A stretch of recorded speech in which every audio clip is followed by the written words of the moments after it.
فقد قال الله سبحانه وتعالى في كتابه المجيد بسم الله الرحمن الرحيم ولقد خلقنا فوقكم سبع طرائق وما كنا عن الخلق غافلين صدق محمد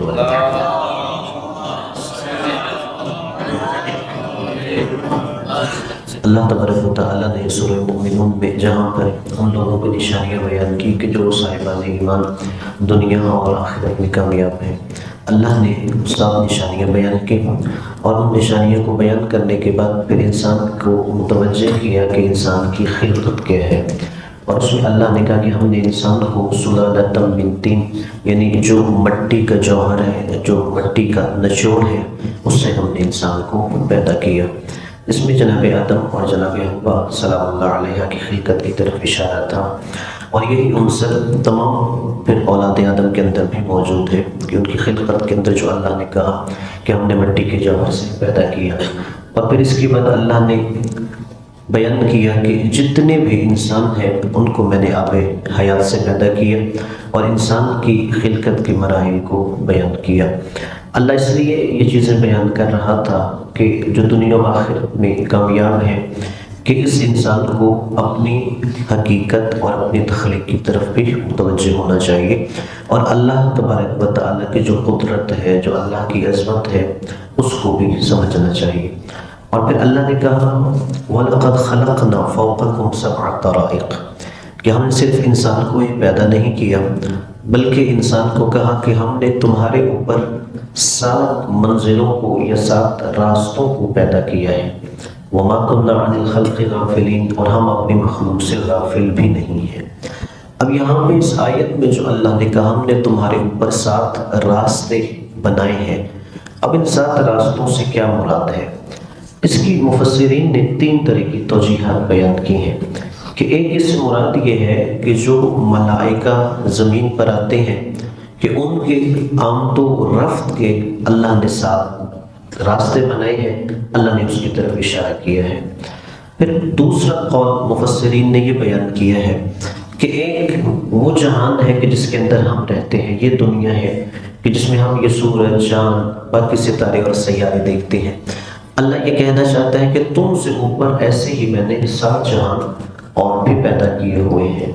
اور تیسرا احتمال یہ مفسرین نے دیا ہے کہ اللہ تبارک و تعالیٰ یہ کہنا چاہتا ہے کہ جیسے ہم اس زمین میں رہتے ہیں اور زمین کے علاوہ اور بھی سیارے ہیں جو 9 سیارے ہیں، مگر وہ کیسے ہیں کہ جو سورج کے گرد چکر لگاتے ہیں کہ مثلا اگر ایک عمارت ہے کہ جس کی بہت زیادہ منزلیں ہیں، وہ کہتے ہیں کہ اب زمین سے اوپر 6 سیارے ہیں اور زمین سے نیچے 2 سیارے ہیں، یعنی عطارد اور زحل جو ہے زہرہ وہ زمین سے نیچے ہیں، عطارد اور زہرہ زمین سے نیچے ہیں، باقی 6 سیارے زمین سے اوپر ہو گئے۔ اور وہ کہتے ہیں اسی طرح چاند وہ بھی زمین سے اوپر ہے۔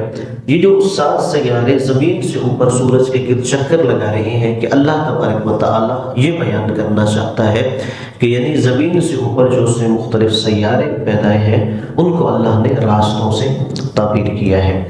اور پھر اللہ نے ان ساری چیزوں کو بنانے کے بعد کہا کہ شاید اللہ خلق کرنے کے بعد اپنی اس مخلوق سے غافل ہو گیا۔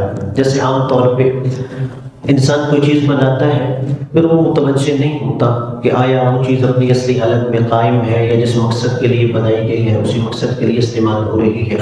مثال کے طور پر ایک گاڑی کی ایجاد ہوئی، جس نے گاڑی بنائی ہے وہ گاڑی بنانے کے بعد غافل ہو جاتا ہے کہ اسے کیسے استعمال کیا جا رہا ہے یا اس کا فائدہ کیسے اٹھایا جا رہا ہے، لیکن اللہ نے کہا میں ایسا خالق نہیں ہوں، بلکہ اللہ تبارک و تعالیٰ نے انسان کی خلقت ہو یا انسان کی جو زمین سے اوپر مختلف اللہ نے اور جہان بنائے ہیں، اللہ تبارک و تعالیٰ اپنی اس مخلوق کو بھی جانتا ہے اور اس مخلوق کو کیسے قائم رکھنا ہے اللہ اسے بھی جانتا ہے۔ اور آخری بات کی طرف اشارہ کروں گا، اکثر ہم جب اللہ کی صفاتی نام پڑھتے ہیں اس میں کہتے ہیں یا حیو یا قیوم، کہ یا حیو یا قیوم سے کیا مراد ہے؟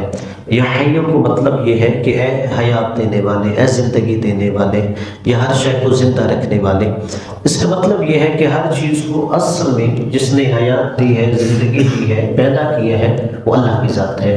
لیکن صرف یا حیو نہیں کہتے، پھر ساتھ کہتے ہیں یا قیوم۔ یا قیوم کا مطلب یہ ہے کہ ہر چیز کہ جو بقا ہے یا ہر چیز جو قائم ہے یا جو ہر چیز موجود ہے اس کا سبب علت اور وجہ بھی اللہ کی ذات ہے۔ یعنی خدا ایسا نہیں ہے جیسے اس آیت میں اس نے کہا کہ شاید وہ مخلوق سے غافل ہو گیا ہو، نہیں، اللہ نے قرآن میں کہا وَمَا كُنَّا عَنِ الْخَلْقِ غَافِلِينَ کہ ہم اپنی مخلوق سے غافل نہیں ہیں۔ یہی جو اللہ کی صفت قیومیت ہے کہ اللہ تبارک و تعالی ہر چیز کو پیدا کرنے کے بعد اسی کی وجہ سے ہر چیز قائم ہے اور ہر چیز موجود ہے۔ سلام پڑھیے محمد۔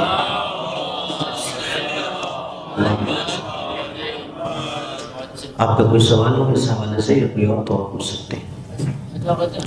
جیسے قبلہ کہا گیا کہ ہم نے انسان کو پیدا کیا عبادت کے لیے، اِنَّا خَلَقْنَا الْجِنَّ وَالْإِنسَ إِلَّا لِيَعْبُدُونَ وَمَا خَلَقْتُ الْجِنَّ وَالْإِنسَ إِلَّا لِيَعْبُدُونَ، تو اس کی تھوڑی سی وضاحت تو کر رہے ہیں۔ ٹھیک ہے، اب وَمَا خَلَقْتُ الْجِنَّ وَالْإِنسَ إِلَّا لِيَعْبُدُونَ کہ اللہ نے اس آیت میں یہ بیان کیا کہ جن و انس کی خلقت کا مقصد کیا ہے۔ اب یہاں پہ دو چیزیں ہیں، ایک معصومین علیہ السلام سے جو تفسیر منقول ہے وہ کہتے ہیں الا لیعبدون کا مطلب یہ ہے الا لیعرفون کہ اس لیے انہیں پیدا کیا گیا ہے کہ انہیں سب سے پہلے جو ان کا خالق ہے، جو ان کا پیدا کرنے والا ہے، جو ان کا رب ہے، اس کی معرفت حاصل کریں۔ یعنی پہلا زینت یہ ہے کہ انسان کی خلقت کا مقصد کہ معرفت خدا بندی ہے۔ جب خدا کی معرفت کر لیں گے تو پھر یہ انسان خدا کے قریب ہو کے خود بخود اس ذات کی عبادت کرے گا۔ مثال دیتا ہوں، مثلا اگر کوئی ہم پر احسان کرے، ہمیں نہیں پتہ یہ کس نے احسان کیا ہے، تو سب سے پہلے انسان کیا جستجو کرتا ہے کہ مجھے میرے محسن کا پتہ چلے، یہ کس نے مجھ پہ احسان کیا۔ جب اسے پتہ چل جائے گا کہ فلاں شخص میرا محسن ہے تو پھر انسان شکریہ بھی اس کا ادا کرے گا، اس کے دل میں اس کی قدر و منزلت بھی ہوگی۔ تو اسی طرح یہاں جو اللہ نے کہا کہ سب سے پہلے اس لیے غرض خلقت انسان یا جنات کی یہ ہے کہ وہ اپنے رب کی معرفت حاصل کرے۔ جب اس کی معرفت حاصل کر لے گا تو پھر انسان اس کا شکریہ خدا کا ادا کرنے کے لیے اللہ تبارک و تعالیٰ کی قدر و منزلت اپنے دل میں پیدا کرے گا اور خدا کے قرب کے لیے جو تمام احکامات ہیں ان کی پابندی کرے گا۔ اور دوسرا تفسیر یہ ہے کہ ائمہ نے فرمایا کہ ہم نے جن و انس کو جو عبادت کے لیے پیدا کیا، عبادت کا مطلب یہ ہے کہ ہر ایسا عمل جس سے خدا کا تقرب حاصل کیا جائے، خدا کا قرب حاصل کیا جائے۔ اور وہ کہتے ہیں کہ یعنی جنات یا انس کوئی بھی وہ عمل کرے تو اصل اس کی مقصد یہی ہونا چاہیے کہ میں یہ خدا بندی کی قربت کے لیے کر رہا ہوں، اللہ تبارک و تعالیٰ کا تقرب حاصل کرنے کے لیے کر رہا ہوں۔ معرفت کے درجے ان میں کس طرح انسان اپنی ذات کو آگے بڑھا سکتا ہے؟ ہاں جی، اب اللہ تبارک و تعالیٰ کی جب ہم معرفت کرنا چاہتے ہیں، اب یہاں مخلوق اور خالق کی معرفت میں ایک فرق ہوتا ہے۔ جب ہم مخلوق کو پہچاننا چاہتے ہیں تو مخلوق کی ظاہری جو حیت ہے، شکل ہے، وجود ہے، اس کے ذریعے پہچانا جاتا ہے۔ مثلا اگر کوئی شخص آپ کا جاننے والا ہو، میں اس کا نام ہوں تو آپ کے ذہن میں اس کی تصویر آ جائے گی، اس کی شکل ایسی ہے، اس کے ہاتھ ایسے ہیں، اس کا چہرہ ایسے ہے۔ مگر اللہ کی جب ہم کہیں گے معرفت حاصل کرنی ہے تو کیسے کریں گے؟ اللہ کی معرفت اس کی ذات سے نہیں بلکہ اس کی صفات سے حاصل کریں گے۔ اور یہ معصوم کا فرمان ہے کہ اگر تم خدا کو اس کی ذات سے پہچاننا چاہو گے تو تم خدا سے دور ہوتے چلے جاؤ گے۔ کہ اگر تم یہ سوچو گے کہ اللہ کی شکل ایسی ہے، اس کا چہرہ ہے یا اس کے کوئی ہاتھ ہے، کوئی پاؤں ہے، تو یہ چیزیں آپ کو اللہ سے دور کرتی جائیں گی۔ تو پھر میں کیسے اللہ کے قریب ہوں گا اس کی معرفت حاصل کرنے کے لیے؟ اس کے لیے معصوم کہتے ہیں کہ اس کی صفات کے ذریعے اس کی معرفت حاصل کریں گے۔ جب میں کہوں گا اللہ تو میری ذات جو ذہن میں آئے گی یعنی وہ ایک ایسا ہے جو ہمیشہ زندہ ہے، جو ایسا ہے ہمیشہ رہے گا، وہ ایسی ذات ہے کہ جس کی وجہ سے ہر چیز قائم ہے، وہ ایسی ذات ہے کہ جو ہر چیز کو پیدا کرنے والا ہے۔ تو یہ ساری جو اللہ کی صفات ہیں ان کے ذریعے ہم اللہ کی معرفت حاصل کریں گے۔ جی اس میں جیسے فائل کے اندر خالی جنات یا انسان کے لیے آیت کے لیے اس میں عبادت کا ذکر کیا گیا، جی، تو کیا اس کے علاوہ مخلوقات ہے اس کے لیے عبادات کا ذکر نہیں کیا گیا؟ اور دوسرا انسان اور جنات کا تقابل ہی آیت میں بتایا گیا ہے کہ انسان اور جنات ہی وقت خلق کیا۔ ٹھیک ہے، ان کا سوال یہ ہے کہ اللہ تبارک و تعالیٰ نے صرف جنات اور انس کی عبادت کا تذکرہ کیا، اللہ کی مخلوقات اور ہیں، اس میں ان کی اس لیے عبادت کا تذکرہ کیا یا غرض خلقت کا مقصد بیان کیا کہ جو مکلف اللہ کی مخلوقات ہیں، اللہ کی اور بھی مخلوقات ہیں جیسے حیوانات ہیں، ملائکہ ہیں، لیکن جو مکلف ہے، مکلف کا مطلب یہ ہے کہ جن سے ان کے عمل کی باز موصول ہے۔ تم نے یہ کام کیوں کیا ہے، یہ کام کیوں نہیں کیا، وہ صرف جنات اور انسان ہے۔ اور اس لیے حیوانات سے باز پرس نہیں ہوگی، وہ مکلف نہیں ہے۔ اس لیے نہیں ہے کہ اللہ نے ان کے اندر مادہ عقل نہیں رکھا۔ مادہ عقل کا مطلب یہ ہے جس کے ذریعے انسان نیکی اور بدی میں فرق کر سکتا ہے۔ ہر انسان کے اندر ایک ذاتی اللہ نے ملکہ، قابلیت، صلاحیت رکھی ہے جسے ہم عقل کہتے ہیں۔ اس کے ذریعے اگر شریعت، دین، اسلام، نبی، قرآن کوئی بھی کسی شخص تک، انسان تک پیغام نہ پہنچا ہو تو وہ ذاتی صلاحیت کے ذریعے وہ فرق کر سکتا ہے اچھائی کیا ہے، برائی کیا ہے، نیکی کیا ہے، بدی کیا ہے۔ اسی طرح اللہ نے جنات کے اندر بھی یہ صلاحیت رکھی ہے، مگر حیوانات کے اندر یہ صلاحیت نہیں ہے۔ اور دوسرا، ملائکہ کیوں نہیں مکلف؟ اللہ نے ملائکہ کو جو ہے عصمت دی ہے، معصوم ہے، لیکن یہ عصمت اجباری ہے۔ اجباری کا مطلب کیا ہے؟ ان کے اندر گناہ کرنے کی صلاحیت ہی نہیں ہے۔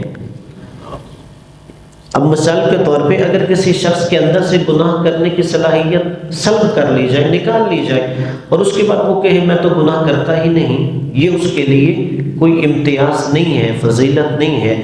اصل میں یہ ہے کہ گناہ کرنے کی صلاحیت ہو پھر وہ گناہ نہ کرے۔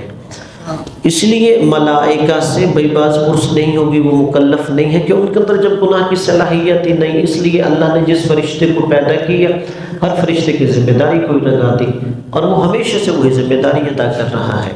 جیسے کچھ عبادتیں کرتے ہیں، کچھ اللہ کا نظام چلا رہے ہیں، جیسے بارش کا سامنا ہے، دیگر امور سے انجام دینے ہیں، تو یعنی ان میں مکلف صرف دو ہیں، یا انسان ہے یا جنات ہے۔ اور پھر اس آیت میں کوئی جن و انس کا تقابل نہیں کیا گیا، مقابلہ یا موازنہ نہیں کیا گیا، بلکہ اللہ نے جو وما خلقت الجن والانس، یہاں پر جو واو ہے یہ واو عاطفہ ہے۔ عاطفہ کا مطلب یہ ہے کہ جو غرض خلقت انسانوں کی ہے وہی جنات کی ہے، جو جنات کی ہے اور وہی انسانوں کی ہے۔ یعنی اللہ نے صرف دونوں کی غرض خلقت کو واو عاطفہ کے ذریعے ایک چیز کے ساتھ بیان کیا ہے۔